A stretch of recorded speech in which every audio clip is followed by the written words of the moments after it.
Thank you, Mr Chair. We had some debate at the Select Committee about the commencement clause, and I wanted to just make a few comments about that. The bill, as reported to the Select Committee in Clause 2, provided for a deferred commencement for the bill to come into force on a day appointed by the Governor-General by Order in Council. And we received submission from the Regulations Review Committee, chaired by Charles Chevelle, that set out the committee's general disapproval of deferred commencement, and they reminded us, I think, that the general issue here is that if you provide for legislation to come into force by order in council, you're handing over a power to the executive that is the power to decide not only when but whether that legislation should come into force.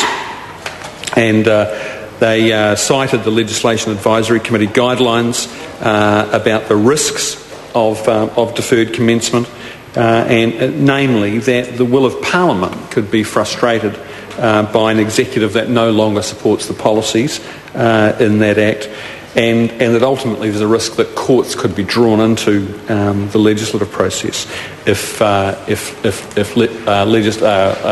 judicial review was invoked in an argument like that. So there was a fair bit of discussion at the Select Committee about that, and I'm sure colleagues on the government benches would be happy to get up and take a call and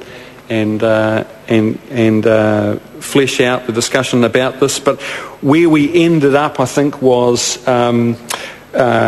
wanting to accommodate the concerns of the Regulations Review Committee, but mindful that we wanted to get this legislation passed before the House rises at the end of the year, and not wanting to risk losing the momentum and the great work that's been done in the pre-establishment phase of the local government funding agency. So where we've ended up, Sir, is Clause 2, Part 1, Subclause 1, says that Part 1 of this bill, which is really the meat and potatoes of the bill, will come into force the day after the funding agency is registered under the Companies Act.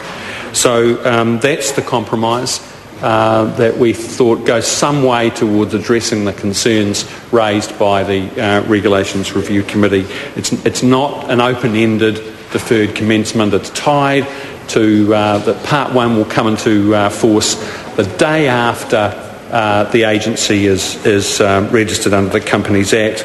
And there is a rider to that if the agency is not established, if it's not registered under the Companies Act, that Part 1 will be repealed 12 months after the date of royal assent. So that's a compromise, Sir, and one that goes some way towards meeting the concerns of the Regulations Review Committee.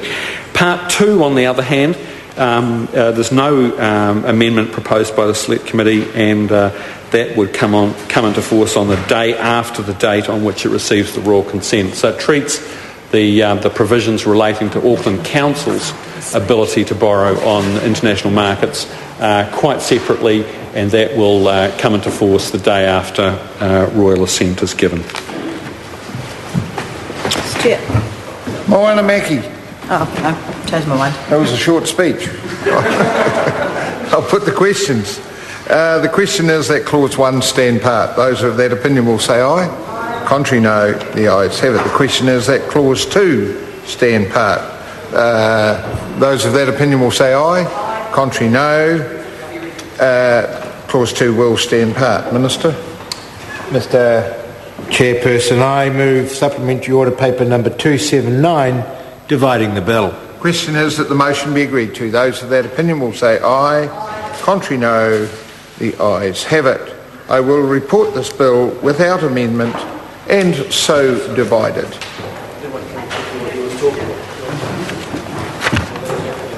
Thank you.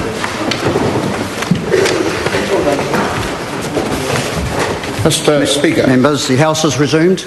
Mr Chairman. Mr Speaker, the committee has considered the Local Government Borrowing Bill and reports it without amendment and divided into the following bills: the Local Government Borrowing Bill and the Local Government Auckland Council Amendment Bill number 2.